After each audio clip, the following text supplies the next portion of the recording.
তো দুরূদ পড়লে কতটুকু লাভ এটা যদি জানতেন, আমার বিশ্বাস দেহটা যদিও এখানে থাকতো, মনটাকে সোনার মদিনায় পৌঁছে দিতেন। সুবহানাল্লাহ।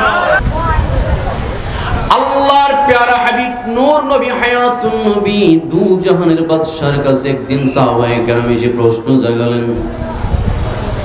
প্রশ্ন করলেন, ইয়া রাসূলুল্লাহ, নবীজি আপনার কাছে একটা প্রশ্ন নিয়ে আসলাম। কি প্রশ্ন সাহাবী? বলো।